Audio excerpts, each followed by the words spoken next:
I like some new music. I like sometimes even a lot of new music.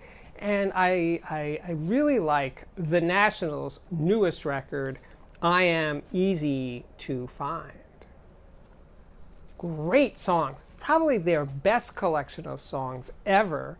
And I do like Boxer. What is it? It's not their first record, but I like Boxer by The National, but this is a better music on this record. Now, the recording quality has never been stellar. And this one is sort of in the middle, but it's a frustrating record to listen to because the songs are so good. Really, really good. Could be album of the year for me. So far is, I'd say, of new music. But the sound quality is inconsistent. Some songs sound okay, but some songs, a lot of the songs, are too cluttered, too dense. There's too much stuff happening. It's just this wash of sound. The drums are generally awful. They don't sound anything like drums. Drums are tricky to get right, but the drums on this record, I can't remember the drummer's name, but better I don't say his name because I have nothing nice to say about the sound of his drums. Because they're just this kind of plodding, thick, lumpy things. They'd have no snap, no attack, no transients. They just kind of thud along. There's some cymbal, I guess. It's just so undrum-like drum sound. What were they thinking? I don't blame the drummer. I blame the people who put together this record. And not even the engineer. I assume usually that the sounds of records are based on what the band want their music to sound like.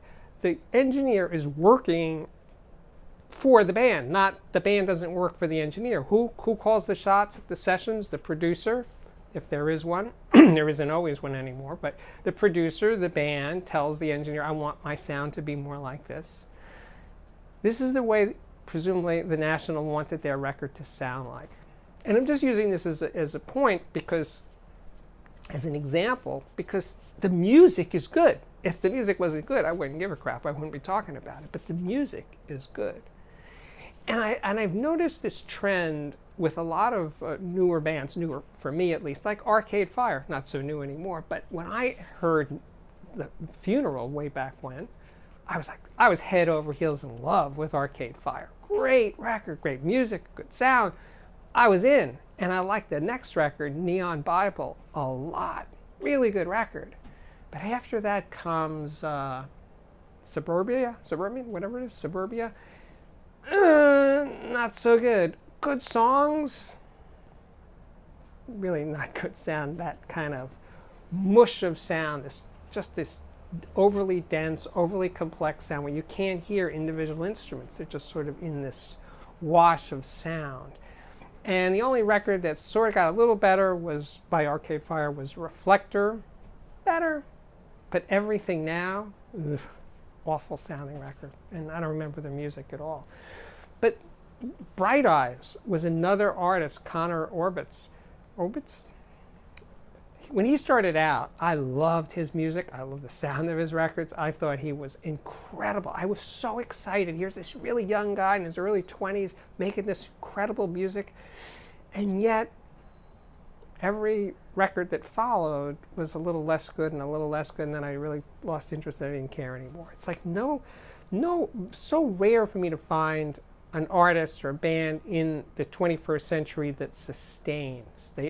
I could start out being truly enthusiastic. Jack White, White Stripes, way up there in the hierarchy for me. Especially the White Stripes, really, really good. Really good. Not the greatest sounding, but I didn't care. I love their music. I love Jack's attitude. I love Meg's drumming. It was really first rate. But as soon as the White Stripes period was over, Jack White got a lot less interesting to me. He became more ambitious. He did more things. His record company, all that stuff, all good. But maybe he's distracted by his empire and can't seem to make interesting music for me. How he's doing out in the wider world, I don't know. Not really a concern for me, but I'm just saying I don't care about him anymore. He's not dead to me, but he's almost dead to me. So what is it that's going on? Why can't there be new music that sustains, that builds? I don't expect every album by an artist to be a knockout. That's not possible and never was. But can't they make good ones every now and then that keep me coming back for more?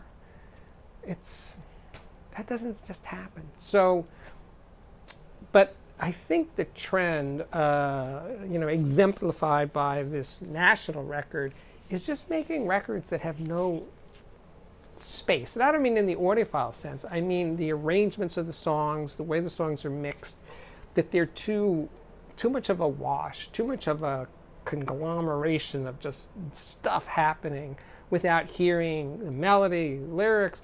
It's all just pushed in your face. Now, I'll tell you one thing. It's because I like this record so much, I figured out the way to enjoy listening to this record without being frustrated by it is to listen over really crappy sounding speakers. It's like, or listen from another room. Then it's fine, and it's really good. Maybe that's what they were thinking all along. Maybe that's what's going on here. They're thinking, well, who's sitting and actually listening to this stuff? Just mix it in such a way to make it sound okay when you're not actually listening to it. Maybe that's it. So, sorry I'm losing my voice, but I'm frustrated. I'm frustrated for me. I'm frustrated for music in the larger sense. What the hell is going on? I'd like to hear your perspectives.